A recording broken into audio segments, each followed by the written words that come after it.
छोटी उम्र में शादी हुई, वो कह रही है दुआ ज़हरा कि मेरी 18 साल हो चुकी है, लेकिन उसके वालिद साहब कह रहे हैं कि 14 साल की है दुआ ज़हरा। पाकिस्तान का जो कानून है वो तो बहुत ही वाज़ेह है, बड़ा क्लियर है कि माइनर एज की लड़की की शादी जो है वो बिल्कुल ही इल्लीगल है, अनलॉफुल है। क्या अगर एक बच्ची 8 साल की उम्र में वो सने बलूगत पे आ जाती है तो क्या वो अडल्ट है? हर बंदा अपना फ़िलासफ़र बना हुआ है, कोई दीन का ठेकेदार बना हुआ है, कोई कानून का ठेकेदार बना हुआ है, लेकिन जो टू द पॉइंट बात है उस पर कोई भी नहीं आता।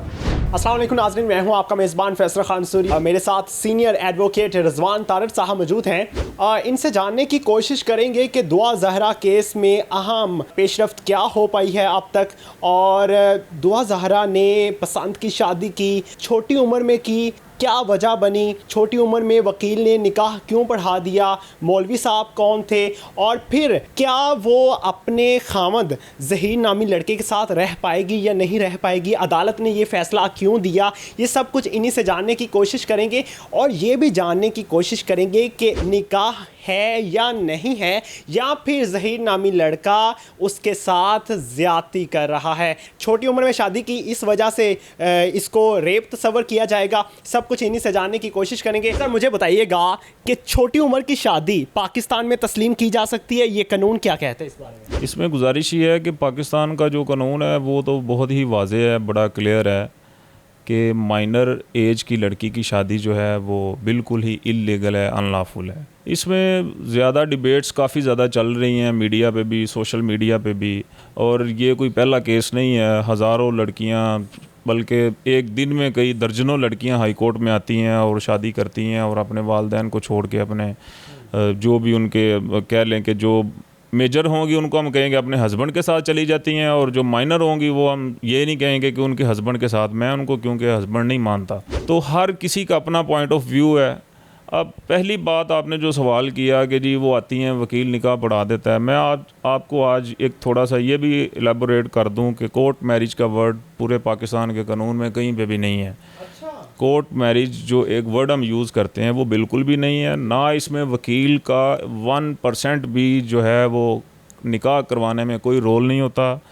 वकला साहबान करते क्या है कि सिर्फ अपनी जो है वो अपने चार्जेस वसूल करते हैं। एक निकाह खां होता है, निकाह खां उसका निकाह करवा देता है।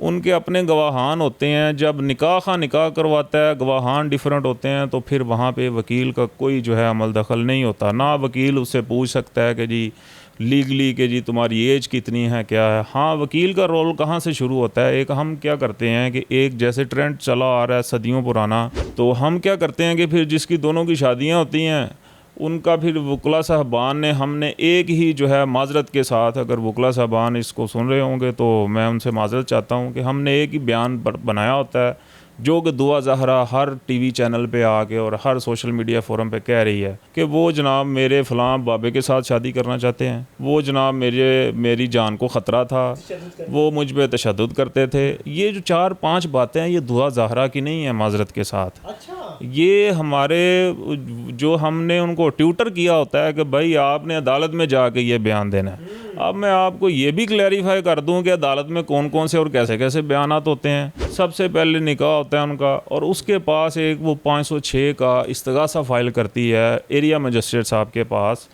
वो सिर्फ़ और सिर्फ इस वजह से होता है फ़ाइल के कल को अगर कोई केस वगैरह कोई प्रोसीडिंग, तो कम अज़ कम अदालत में इसकी जो है हाज़िरी हो और अदालत में इसकी स्टेटमेंट आ जाए कि मैं अपनी मर्ज़ी से आई हूँ। उसमें फिर एक नई कहानी लिखी होती है। पहले कहानी होती है कि जी वो मेरी शादी करना चाहते थे, वो मुझे मारते थे, मेरी जान को ख़तरा था, मैं उनसे भाग के आ गई हूँ। और फिर वो जो उस इस्तगासे में लिखा होता है वो आप सैकड़ों इस्तगासे उठा के देख लें, उनमें सिर्फ़ और सिर्फ नाम का, वल्दियत का और एड्रेस का फ़र्क होगा, एक ही मज़मून होगा उसमें। और वो मज़मून ये होता है कि इस तारीख़ को मैंने निकाह किया, इस तारीख़ को इतने बज के इतने मिनट पे मैं अपने शोहर के घर मौजूद थी।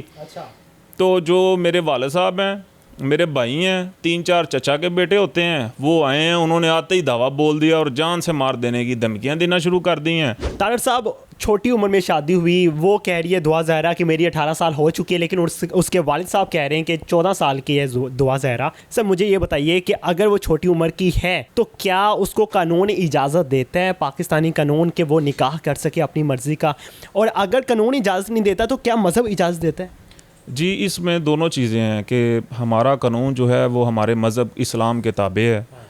कोई भी कानून जो in derogation the with the injunctions of Islam, वो जो है वो हमारा कॉन्स्टिट्यूशन ऑफ पाकिस्तान जो है वो ये कहता है कि वो वाइड एब इनिशो है कि कोई भी ऐसा कानून बन ही नहीं सकता कि जो इस्लाम की तालीमात के ख़िलाफ़ होगा। कि क्या उस बच्ची जो माइनर गर्ल है, आपको मैंने कोर्ट मैरिज का जो आपको वो सो कॉल्ड वर्ड है उसका मैंने प्रोसीजर बता दिया, वो है एक मेजर और साउंड और एडल्ट पर्सनस के लिए, एडल्ट गर्ल और एडल्ट बॉय मेजर, ठीक है जी।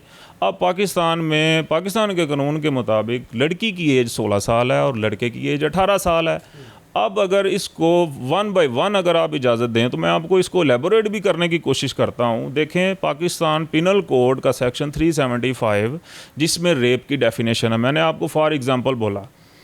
अब रेप की डेफिनेशन में क्या है कि अगर दो मेजर लोग आपस में कोई भी गलत काम करते हैं, कोई इंटरकोर्स करते हैं, वो उसको हम कहेंगे ज़ना बिल रज़ा, ठीक हो गया। अब अगर एक मेजर लड़का है और एक माइनर गर्ल है जिसकी एज 16 साल से कम है, उसको वो कहते हैं कि ये जनाब रज़ा नहीं है, वो 375 के मुताबिक उसको आप रेप कहेंगे। रेप जिसको आम वर्ड में अगर आप परसेप्शन में हम सुनते हैं तो कहते हैं कि रेप का मतलब यही होता है कि ज़ोर ज़बरदस्ती करना, लेकिन पाकिस्तान पिनल कोड के मुताबिक जिसकी 16 साल से एज कम है उसके साथ अगर उसकी कंसेंट के साथ भी किया जाएगा तो वो रेप के ज़ुमरे में आएगा और उसको रेप की पनिशमेंट मिलेगी। फिर उसके बाद 377A एक न्यूली इंसर्टेड सेक्शन है जिसमें अगर आप किसी जो है 18 साल से कम उम्र शख्स की मेल या फीमेल को आप टच करते हैं गलत नीयत के साथ, उसके साथ कोई भी ऐसी किस करते हैं, उसको हाथ लगाते हैं, आपकी नीयत ख़राब है, उसकी लाइफ इम्प्रिजनमेंट तक है और उसकी बेल ही नहीं होती। अब उसके बाद आ जाएं, अब आपको मैं ये एलेबोरेट कर रहा हूँ कि पाकिस्तान में लड़की की एज ऑफ मेजॉरिटी क्या है। जो हमारे यहाँ ये चल रहा है कि इस्लाम में तो 9 साल की भी लड़की की भी जायज़ है जी, 12 साल 13 साल। मेजर क्या है जी, अडल्ट हो जाते, बालग हो जाए। अभी भाई बात इस तरह है कि 2 चीज़ें हैं कि बालिग की डेफिनेशन क्या है, अडल्ट की। क्या अगर एक बच्ची 8 साल की उम्र में वो सने बलूगत पे आ जाती है तो क्या वो अडल्ट है? सवाल ये है ना। अब हमारे इधर देखें, हर बंदा अपना फ़िलासफ़र बना हुआ है, कोई दीन का ठेकेदार बना हुआ है, कोई कानून का ठेकेदार बना हुआ है, लेकिन जो टू द पॉइंट बात है उस पर कोई भी नहीं आता। देखें, अगर 377A के अगर उसकी मर्ज़ी के बगैर उसको आप हाथ लगा देते हैं, यार उसकी लाइफ इम्प्रिजनमेंट है, उसके बाद आप 375 में आ जाएं, उसमें रेप आ जाता है। चाइल्ड मैरिज रिस्ट्रेंट एक्ट 1929 उसका सेक्शन 2 जो है उसमें चाइल्ड की डेफिनेशन क्या है। अब वो कानून चाइल्ड मैरिज रिस्ट्रेंट एक्ट देखें इंटैक्ट है, वो उसको नल एंड वाइड नहीं डिक्लेयर किया गया, वो पाकिस्तान का कानून है यार, वो एक एक्ट है।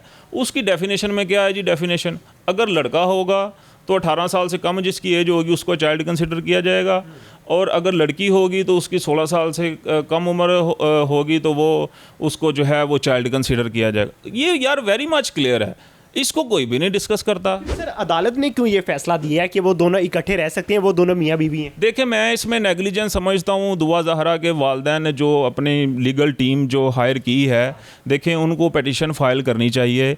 रिसेंटली इस्लामाबाद में मैं नहीं समझता कि क्यों नहीं की फ़ाइल। यार आपको दरवाज़ा तो दस्तक तो देनी चाहिए ना। इतना हाईलाइटेड केस था, इसको ऑनरेबल जजेस भी देखते, लेकिन वो अप्रोप्रिएट फोरम नहीं था इस चीज़ को डिटरमिन करने वाला, वो जो मजिस्ट्रेट साहब ने। लेकिन जो इसको प्राइमा फेशी कहते हैं ना, जो मैं आपको एक इसकी एग्जांपल देता हूँ। इस्लामाबाद में रिसेंटली एक केस होता है, उस केस में क्या होता है कि एक बच्ची थी जिसकी नादरा के रिकॉर्ड के मुताबिक 14 साल 2 महीने एज थी। वो अपने खावंद के पास चली गई, घर वालों ने FIR करवा दी। सेम टू सेम स्टोरी है यार। अब देखें, 2 मैं आपको एग्जांपल्स दूंगा फिर आपको सारी बात क्लियर हो जाएगी कि एक तो इस्लामाबाद में लड़की की बच्ची की उसने अपनी शादी कर ली, उसने यही कोर्ट मैरिज वाला प्रोसीजर अडॉप्ट किया। उसके वालिदैन ने पटिशन की इस्लामाबाद हाई कोर्ट में, और जस्टिस बाबर सत्तार साहब ने उसमें क्या फ़ैसला दिया, 58 पेजेस का वो फ़ैसला है। यार क्या कमाल कर दिया उन्होंने सारा। उन्होंने इस्लाम डिस्कस किया, उन्होंने सारा पाकिस्तान का कानून डिस्कस करने के बाद उनका फ़ैसला क्या था कि जब पटिशन फ़ाइल हुई, बच्ची अपने हस्बैंड के साथ पेश होती है अदालत में, और जज साहब उसको दारुल अमान में भेजते हैं, और उसके बाद क्या करते हैं, दारुल अमान का जो एडमिनिस्ट्रेटर होता है उसको कहते हैं कि एक इसका साइकोलॉजिकल टेस्ट करवाओ, एक इसका मेडिकल टेस्ट करवाओ, और फिर एसएचओ को कहते हैं कि तुम जाके इंटरव्यू करो इसका, ठीक हो गया। और फिर जो है उसके वालिदैन आके गारंटी देते हैं कि ये बच्ची अगर हमें आप हैंड ओवर कर देते हैं तो हम इसका जो है वो बिल्कुल भी सिक्योरिटी की हम आपको एश्योरेंस देते हैं। नंबर 4 उन्होंने क्या किया, उन्होंने नादरा से रिपोर्ट मंगवा ली। उन्होंने कहा कि जी FRC फार्म है, इसके मुताबिक इसकी एज कितनी है। उन्होंने ये 3-4 लोगों की ड्यूटियां लगवाने के बाद वो चारों रिपोर्ट्स जज साहब के पास आ गई। उन्होंने फिर क्या किया, जब उनके पास ये चीज़ डिक्लेयर हो गई, उन्होंने यही Pakistan penal code, child marriage restraint act, Muslim family law ordinance, उन्होंने अपने 56-7 पेजेस के बाद जो अपना लास्ट वर्जन ये दिया कि 18 साल से कम उम्र बच्चा जो भी शादी करेगा वो इलीगल होगा। उसका अब आपको ये मज़ेदारी की बात बताने वाली है कि उस पटिशन का फेट क्या हुआ कि बच्ची को दारुल उमान से लेके उसके माँ बाप के पास भेज दिया गया, और उन्होंने उसमें कैटेगोरिकली लिखा कि मैं इस कॉन्स्टिट्यूशनल ज्यूरिसडिक्शन में मैं इसके ख़िलाफ़ कोई एक्शन नहीं ले सकता। लेकिन वो जो कॉम्पिटेंट कोर्ट ऑफ ज्यूरिसडिक्शन है वो इसके खिलाफ एक्शंस लेंगी, और उन्होंने मिनिस्ट्री ऑफ लॉ को और कंसर्न जो भी हमारे स्टेक होल्डर्स हैं उनको ऑफिस को डायरेक्शन दी कि इस पटिशन की कॉपी उनको भेजें, ताकि ये एज ऑफ मेजॉरिटी जो है इसको कैटेगोरिकली क्लियर करें।